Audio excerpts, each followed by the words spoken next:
evening, everybody. Hey, what a gift it is for me to be here. I got on a plane. I flew here from my home in Boulder, Colorado. I've been thinking, planning, praying about this night for months, and I'm finally here, and you all look amazing. In Colorado, we don't even try. You should see my hair underneath this hat. It's a disaster. But what an honor it is for me to get to be here with you all tonight. I'm honored to get to stand up here on behalf of Christy, who is an amazing woman. What a gift to have her as your leader.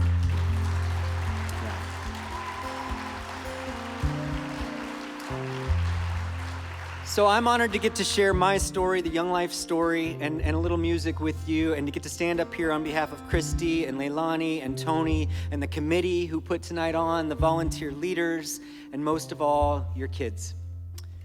I want to say thank you. Thank you for being here.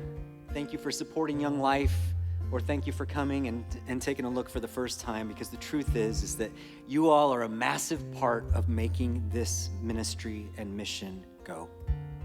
And with your help, we want to make sure that every single kid in this community has the chance, that they have a chance to find a leader, a mentor, a place to belong, and also, and most importantly, that they have a chance to encounter the living God. The founder of Young Life said, we're all about kids, and we're all about Jesus, and don't you forget it. And we haven't. He believed, as we do, that every single kid has the right to know that their Heavenly Father loves them like crazy. That every kid has the right to know that Jesus has a plan and a purpose for their life. And that's where I'm going to start tonight, is with Jesus. I wonder, when I say that name of Jesus, what do you think of? What's the picture that comes into your mind when I say the name of Jesus? Just like that old hymn, there's just something about that name. Is it controversy? Is it love? Is it peace? Is it like a caricature from a childhood storybook? What is your picture of Jesus? Because I know for me, when I was a little kid growing up, my picture of Jesus was skewed. My mom would take me and my two brothers to Sunday school. We would drive home afterwards, and she would say to us, boys, what did you learn at church today about Jesus? We would pop our heads up from the back seat in a panic. We hadn't listened to a single word they had said. The only reason we liked going to Sunday school was because they served Tang, the beverage you can drink hot or cold, your choice. And little frosted animal cookies with sprinkles on top. They were so good. And we're sitting there panicked, and all of a sudden my 4-year-old little brother, he bails us out and he says, hey, Mom, who's Jeebus? My mom says, you know who Jesus is. And he says, is Jeebus that guy from the picture on the wall in the church? The one with the long, flowy Pantene Pro V hairdo with the blue-colored contacts and the white robe with the purple sash and the little lamb on his shoulder? My mom says, yes, that is Jesus. And he says, that guy who's supposed to be Jewish but looks like he's from Norway? Yes, that is Jesus. And he said, oh, Mom, Jeebus freaks me out big time. Because he couldn't relate, to the artist rendering. And neither could I, because I was a little boy and I wanted fun and adventure, and that guy didn't look like fun to me. But y'all, when I was a freshman in high school, I went to Young Life. And I heard about the Jesus from John 10:10, the one who said, I've come that they might have life and have it abundantly. Life to the full. I wanted that. I heard about the Jesus who said, I love you regardless of where you've been, where you are, where you're going, unconditionally. Everybody wants that. And that's what this is about.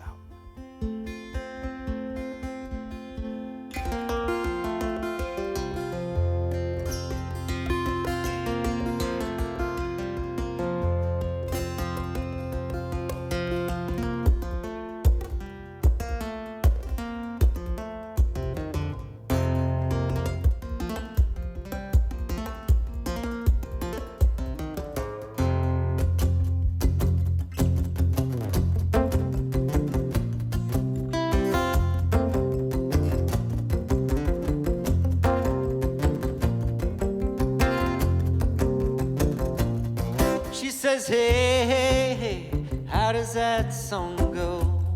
She turns it up on the radio and she's gonna be a superstar tonight. She's got diamonds and bling things that make her sing. She's got a number 4 dress size, self-esteem, and she knows a whole lot about almost everything. She's a regular high school beauty queen, and all she wants is love. And all she wants. He says, I go left and I go right, I go every which way I wish I might, and I do anything I want most all of the time.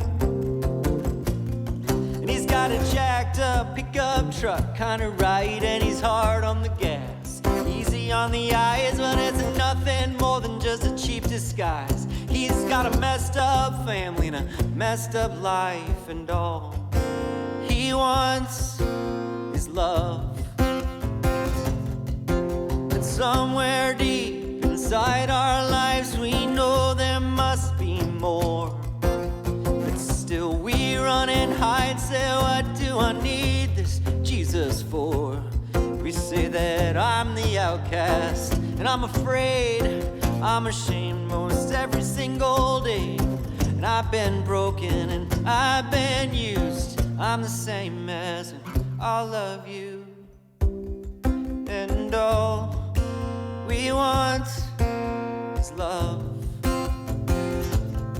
And all we want is love. Oh, but I tell you that all he gives is love. And all he gives.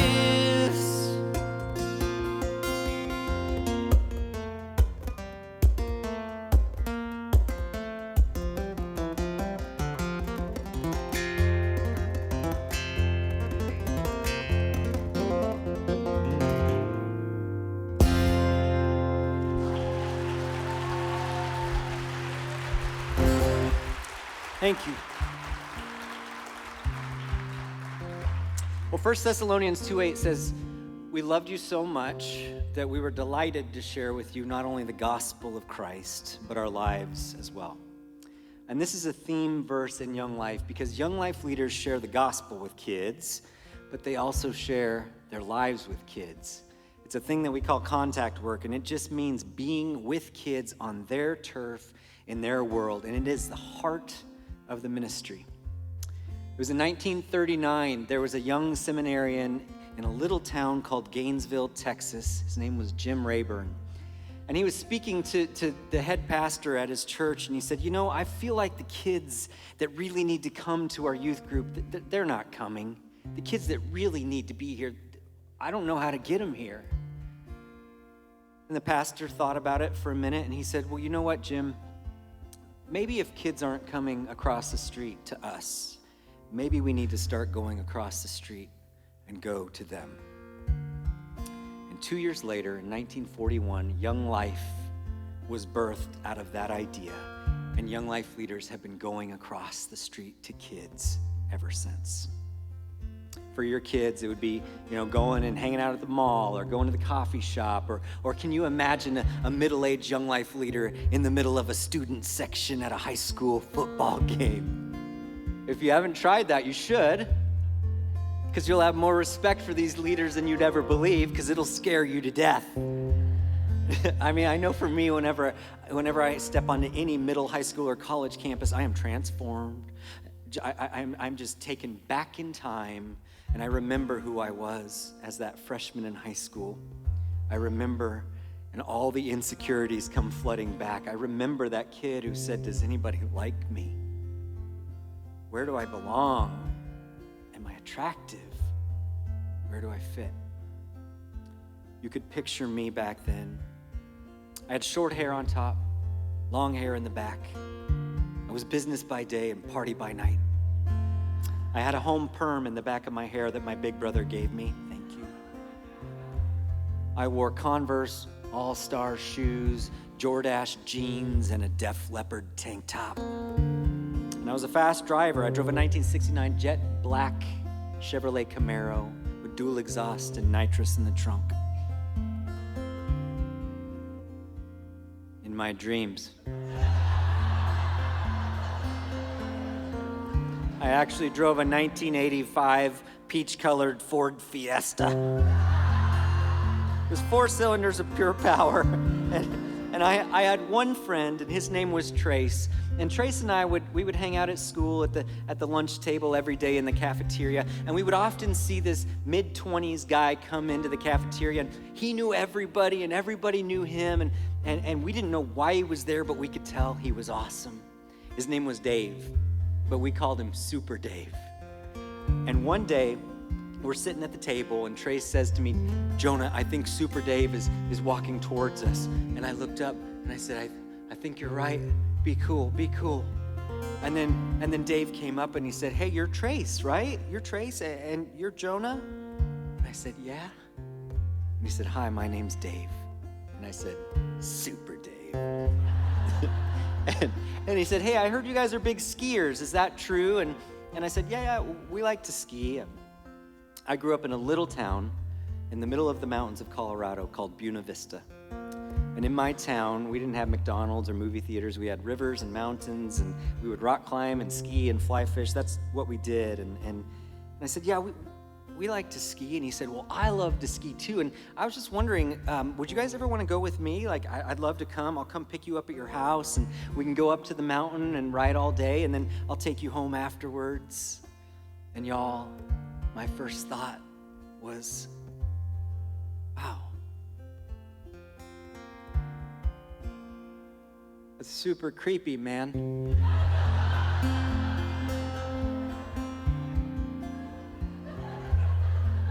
But my next thought was, but we do need a ride sometimes.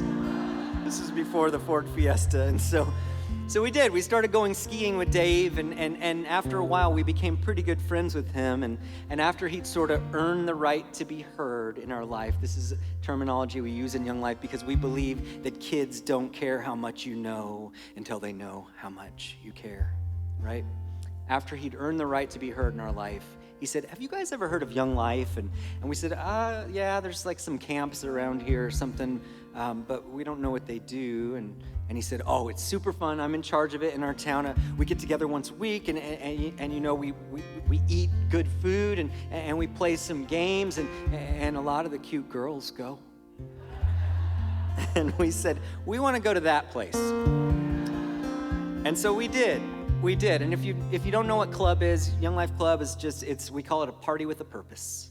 It's kind of controlled chaos. And what we do here in your community is that we play games, we eat good food, and then at the end, we hear a message about who Jesus really is. And it was at Young Life Club that my picture of Jesus started to change. And it was at Young Life Club that I found a place where I belonged for the first time. And I needed that because I was a broken kid. And that's what this is about.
soul. I had a broken life, a broken me, a broken home, a broken soul. I got broken bones, a broken phone. I got a broken life, broken me. This is the story of a Pharisee. He said, hey there, son, I haven't seen you in a while. If you wanna live a life that's free and true, you gotta go to church, go with a smile. And I said, no man, no, who are you to judge me? I'm just trying to figure out how to be free. Because a broken man, the one in need of grace, oh, that broken man is me. Can't you see, I got a broken home, a broken soul, I got broken bones, a broken phone, I got a broken life, broken me, yeah.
That is the truth of my story. It's really the truth of all of our stories.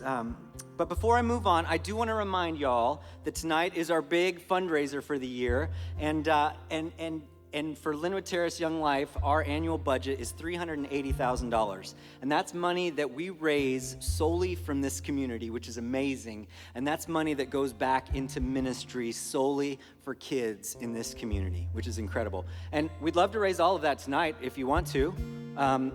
But if we don't quite get there, our minimum need that we need to raise to be on track is $50,000. And so our goal tonight is to raise $50,000, and I'll probably remind you of that once or twice more before I leave the stage. So I want to show you what I just did. A lot of you have probably seen it. It's a thing called live looping, and I've done it for most of my career, and there's some other artists out there who do it. There's a guy named Ed Sheeran who does it. He stole it from me. And basically the way that it works is you kick down on the loop station to start recording, and you kick down at the beginning of a measure of music, and then you kick down at the beginning of another measure of music, and then it plays it back in a loop. In this case, what I'm about to do, it's an 8 count. So you do the 1, 2, 3, 4, 5, 6, 7, 8, and it plays it back in a loop like this.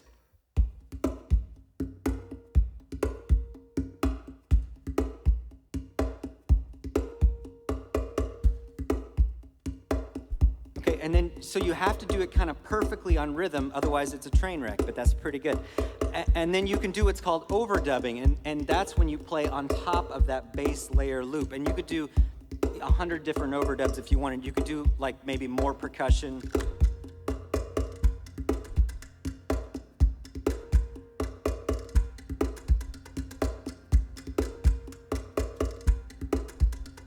Yeah, or if you wanted to be hip with the young people, you could.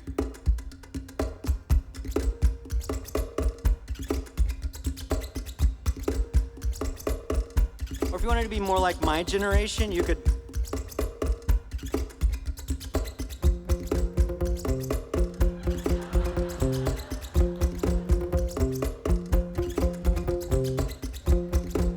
Yeah, and then obviously if I sing into that microphone, it takes whatever I sing or say and it puts that into the loop as well.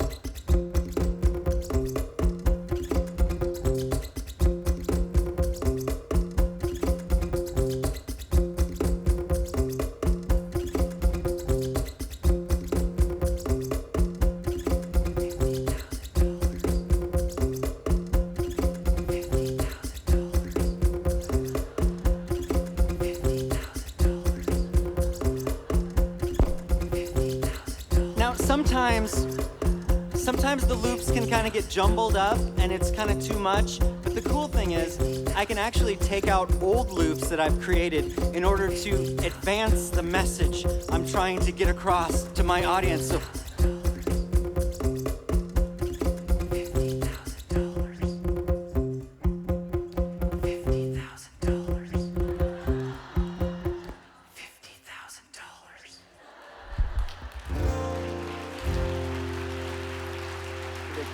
ridiculous.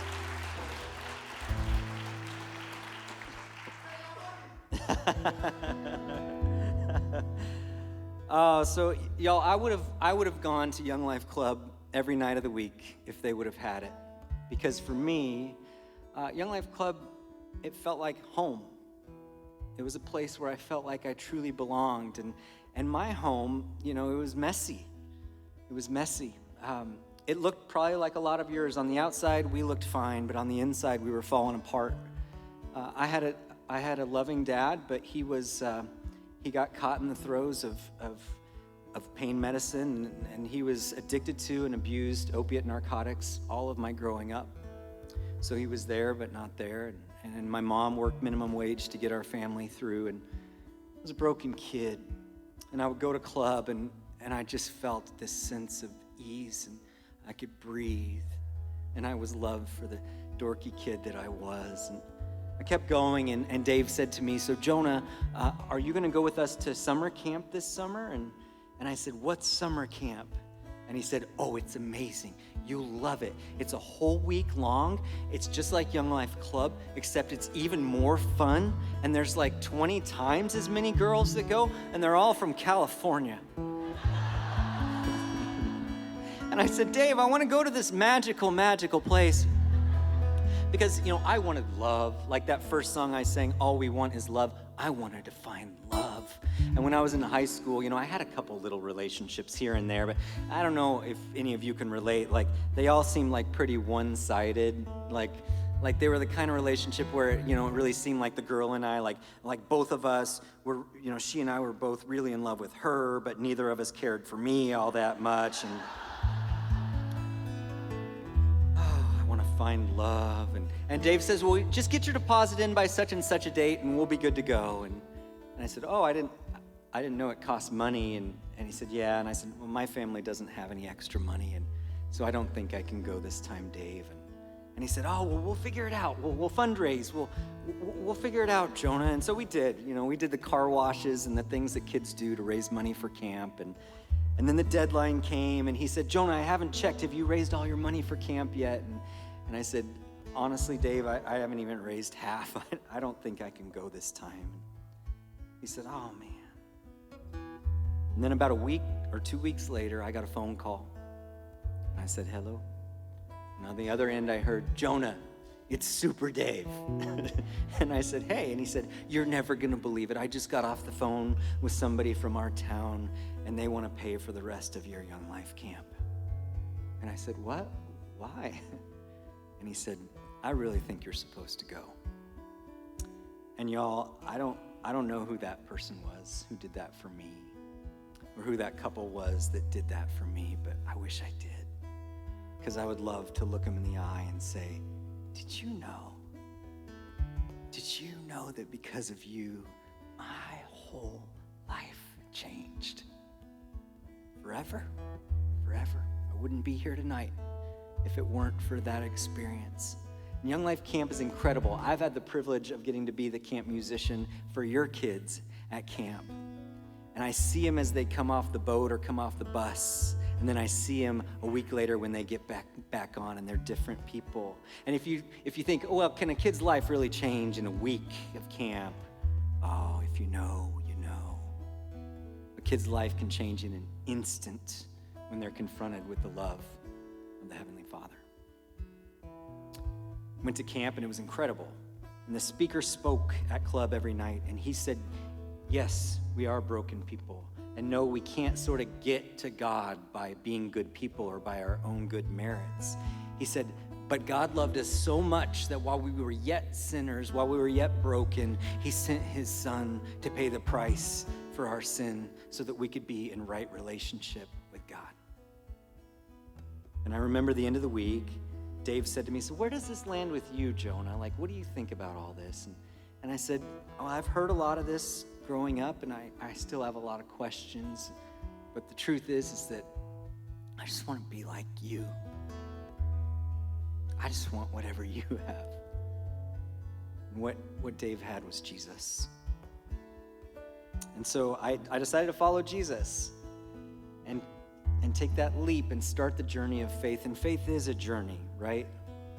And in Young Life, we want to help kids on that journey. And so I got plugged into Campaigners, which is our small group Bible study where we could learn to read the Bible and ask the hard questions and be in community. And then from there, I got plugged into church because make no mistake, Young Life's not church, doesn't take the place of church. We are partners with the local church. And we'd love it if every kid ended up in a community of believers at church. From there, I went off to college to a conservative little school called the University of Colorado at Boulder.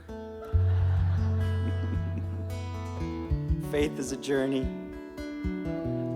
And I was figuring out faith and life and relationships. And my junior year of college, I had a friend, an older woman who said, Jonah, we have a beach house in North Carolina, just outside of Wilmington on a beach called Wrightsville Beach, and we have a little bungalow, and it's sitting there empty all summer. Would you want to maybe go and live in it for the summer and maybe get a job and learn how to surf? And I said, yeah, I would love that. And so I did. And I promise you that the story I'm about to tell you is 100% true. And I have to do this. Sorry, you can't see my hair.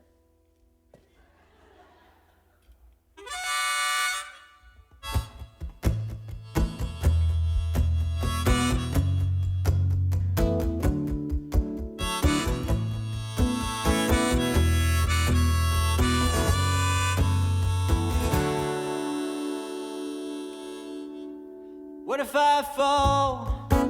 We catch me, and what if I call? We hear me, and what if I trust? Oh, will you help me? And if I'm drowning, will you save me?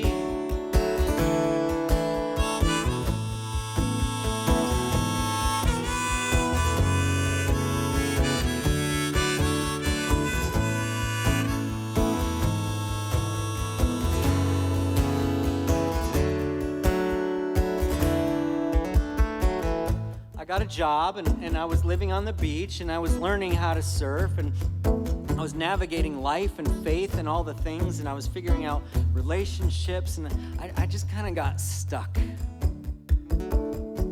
And back home, I grew up on the Arkansas River and I was a big fly fisherman and whenever I got stuck, I would go to the river and then I would do what I called casting my cares. And I would talk to God about life. And it was on July 3rd, my junior year of college, I said, I need to go cast my cares. I need to talk to God. And there's no river around here, but there's an ocean. And I don't know how to fish in the ocean, but I suppose I could try. And so I went down the beach to Johnny Mercer's pier. I rented a fishing pole and I got some bait. And then I walked down the pier and it was the day before July 4th, so the pier was bustling because of all the people there for the holiday. And I walked through probably 100 people to the very end of the pier at about 8:30 at night. It was getting dark and I baited my hook. I took off my shirt and let the wind blow through my hair. Then I cast my line out into the deep, dark Atlantic Ocean and I prayed to God, dear God, please help me to not catch a fish tonight because I'm from Colorado and I would not know what to do. And I don't want to make a fool out of myself. I was very shy. I didn't like people looking at me at all. And I'm sitting there minding my own business and it had grown dark and it was probably around 9 o'clock at night. All of this sudden,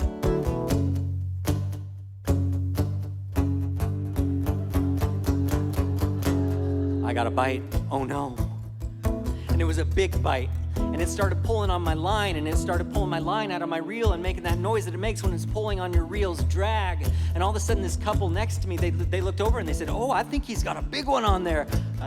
Nothing to see here. And I tried to hide my fishing pole over the railing, and they were looking. And then all of a sudden, this little boy came up to me, and he tapped me on the leg, and he said, "Mister, I think you got a big fish on your fishing pole." And I said, "Yeah, I know I do. Don't tell anybody." And then he sort of stuck his hand up on my elbow and he said, "Don't worry, mister. We'll get him in together." Get off me, no. And this little kid, he went running away crying to the pier master, is what I'll call him, the guy in charge of the pier. And all of a sudden the pier master comes out and he has a big bullhorn and he says, "Lines up." And everyone starts reeling in their lines so that so it doesn't get tangled up with my fish. And then he says, "Gather round." And they all gathered around me. And all I could think was, "Oh no, why? Why did I take off my shirt?" "Oh, hey man, yeah, I'm from Colorado. I've caught like a trout, but I've never caught a fish in the ocean. I don't know what to do. Should I just reel him up the pier?" And he said, "No, son, I can see that fish down there. That thing's big. Your tackle's too light. It would break your line." And I said, "Oh, okay. Do you have a net we can net him with?" And he said, "You mean like a 25-foot long one that would reach from here to the water?" And I said, "Yeah." And he said, "No." And I said, "Okay, well, what do we do?" And he said, "Well, normally what I'd have you do is I'd have you go down to the beach and reel him in that way. But honestly, your line is way too light. I think once the weight of that fish hits the breaking waves, it'll break right off." And I said, "Oh, okay. Should we let him go?" And he said, "No, son. That's your prize. That's a good prize. You need to go get your prize." And I said, "What do you mean I need to go get him?" And he said, "We do this once in a while, on rare occasion. I will hold your fishing pole, and then you'll go down, and then you'll listen to my voice, and then you'll follow my spotlight, and then you'll swim out past the breaking waves, and I'll lead you to your prize." And I said, "What? No way, man." And someone in the crowd said, "Oh yeah, we all want to see that." And I said, "Yeah, you do. You want to see me die, whatever. No, the thing that none of y'all know is my name is Jonah."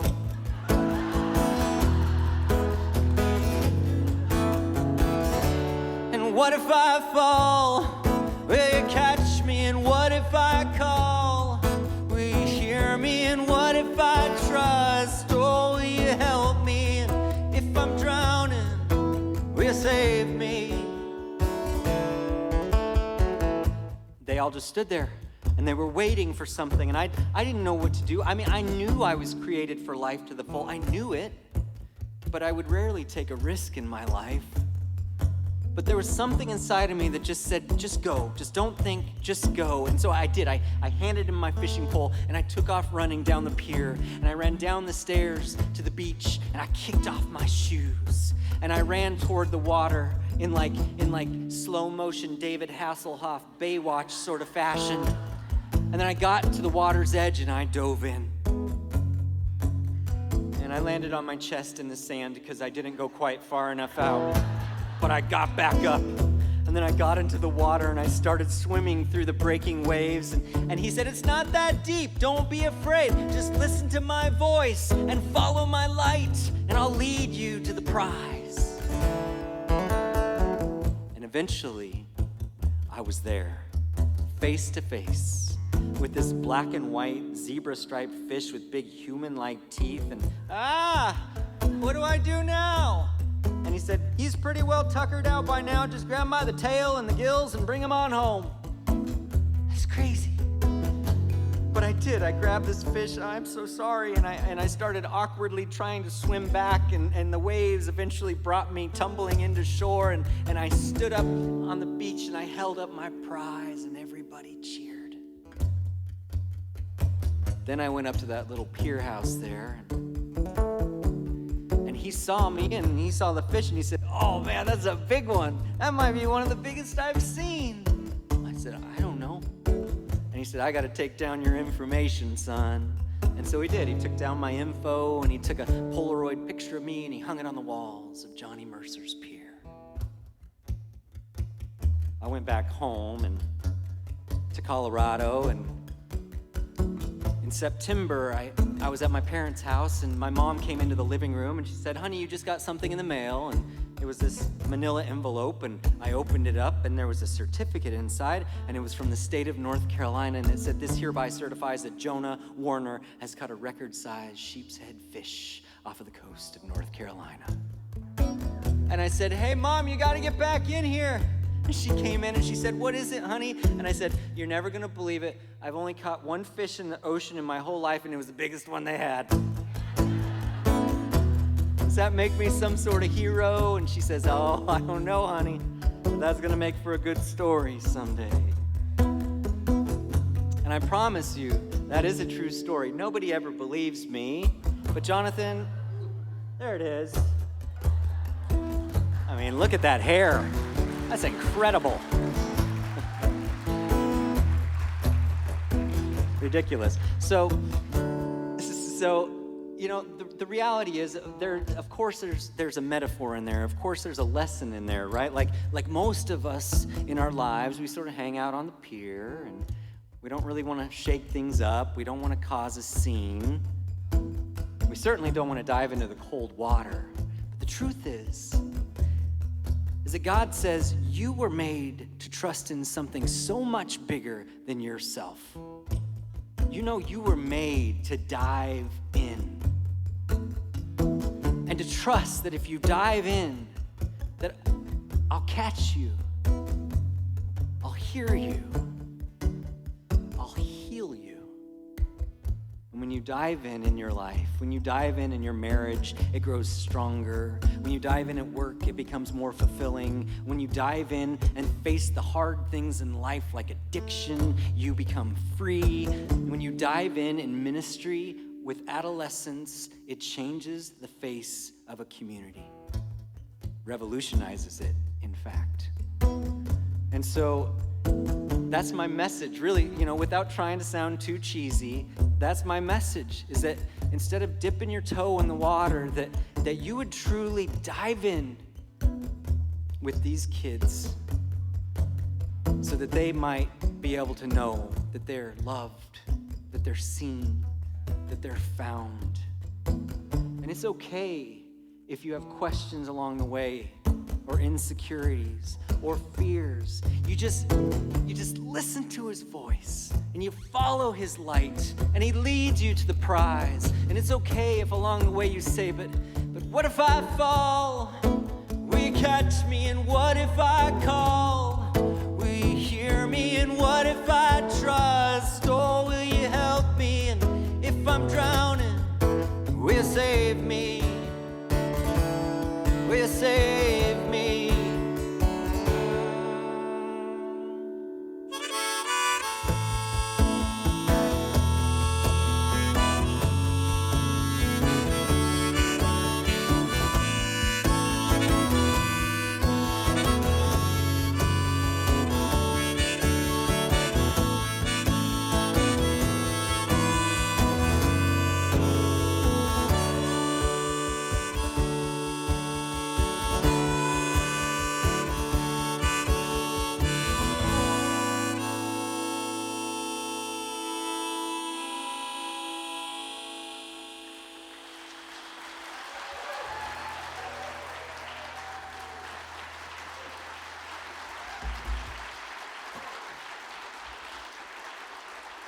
Thank you. Well, I'm not going to keep you here much longer. In about 5 or so minutes, don't worry, we're going to do the raffle. I know you're waiting for the raffle. We're going to do that. But really, to conclude my story, I went to college for 5 years where I studied various things, and then when that was over, I realized all I wanted to do was play this guitar and share the songs inside of my heart. And for the last 25 years, I've gotten to do this as my job, and I've gotten to share this story. And I believe that I'm here tonight because of one community just like you who stood behind my young life leader, who believed that I was worth something. I ended up meeting the love of my life. I have 2 middle schoolers. Pray for me. This is my family right here. That's my wife Ruthie, my daughter Piper, and my son Hawk. And that's me. And I'm a blessed man. And it's because of my story.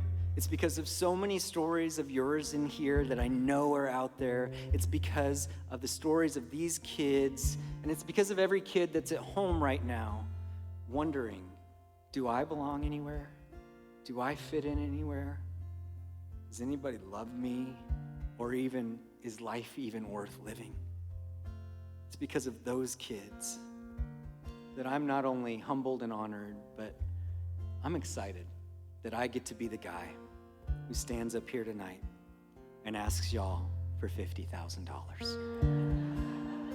Because the truth is that your kids are worth it. And whether you have kids in middle, high school, college, older kids, younger kids, or no kids, these kids are your kids. They're your community. They're the ones that God has entrusted you with. And so I want to challenge you to take ownership of your kids. In 2008, I was asked to sing at a Young Life fundraiser in the Woodlands, Texas, little community north of Houston, and it was going to be an easy gig. I was just going to sing 2 songs, no talking, and on and off, no big deal. And right before I went on stage, the area director said to me, "Oh, Jonah, can you also do the financial pitch?" And I said, "What? No way, man. No, I don't know. I don't know anything about finances. I'm an artist. I don't have any finances. I don't know what I would say. What do I say?" And he said, "I just need you to go out there and creatively think of a way to ask them for $350,000 tonight." What? No. So I went backstage and I was pacing back and forth, and this high school girl who was going to share her story before me, she said, "Jonah, are you okay?" And I said, "No.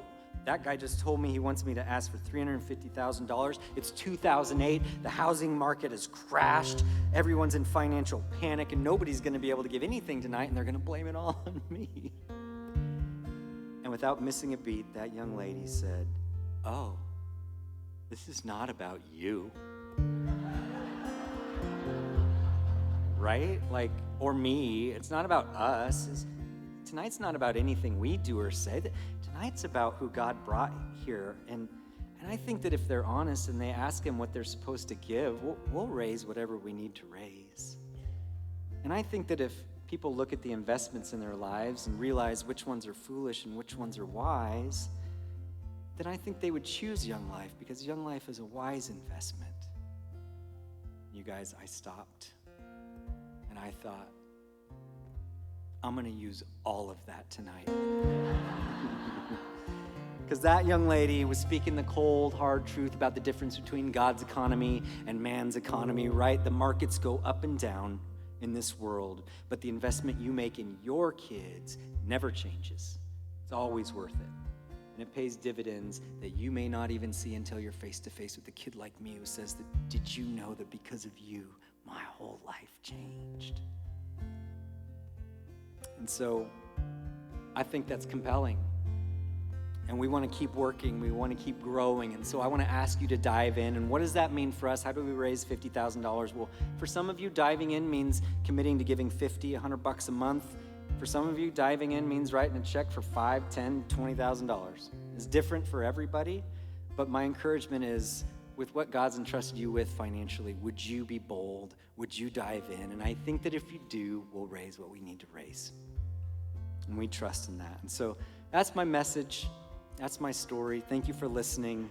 And now I have the chance to show you how to give. And so grab your pledge card. It should be inside of the black envelope on your table. Pull those out. And as you're getting those out, I'm gonna take a photo because I have an awesome vantage point, and I want to do this tonight. This is gonna be awesome. Jonathan, can you turn on the house lights? Oh yeah, that's beautiful. So I'm gonna take a panoramic photo to document this amazing evening. I want you all to put your hands in the air like you just don't care. and then make loud noises like this is the greatest night of your whole entire life. I'm going to start on this side and end over here. Ready on 3. Ready, 1, 2, 3.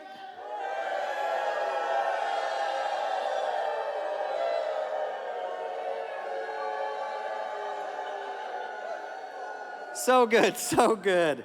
The sounds don't show up in the photo, but they make my heart feel good. So thank you.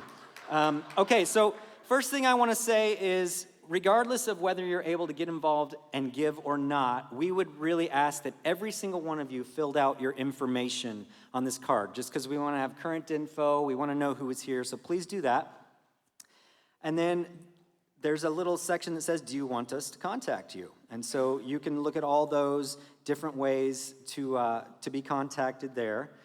And then I do want you to know that this amazing food that you ate tonight, this whole evening was underwritten by a bunch of generous donors. And so the money you're giving tonight does not go to this. This is already paid for, which is incredible. The money you give will go solely to ministry with kids. And so flip the card over to the other side.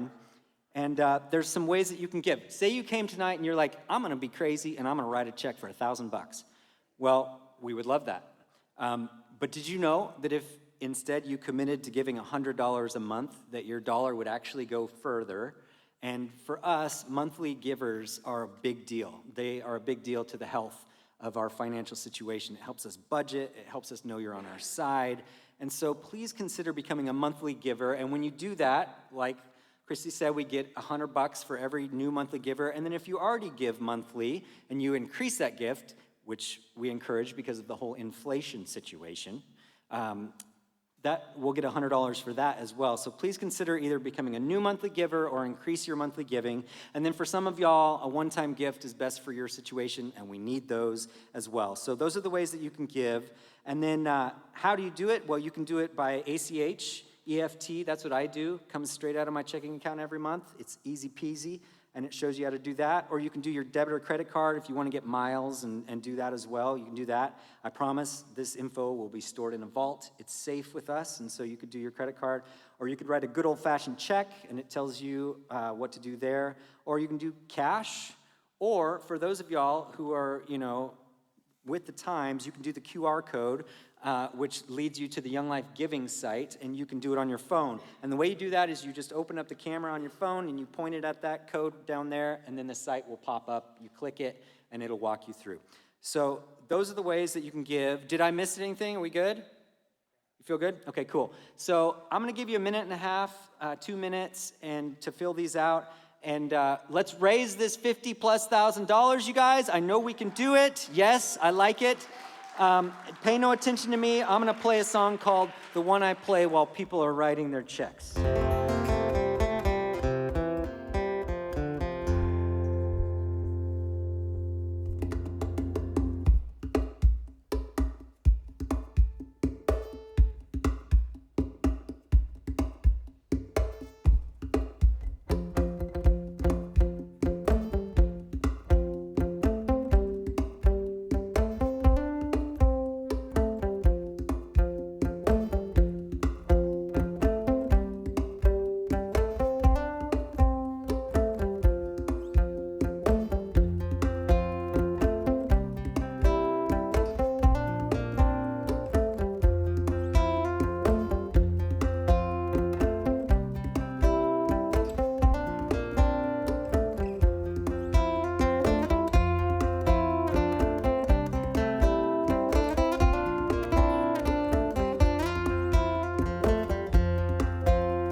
Hey, this is Leilani, everybody. Woo!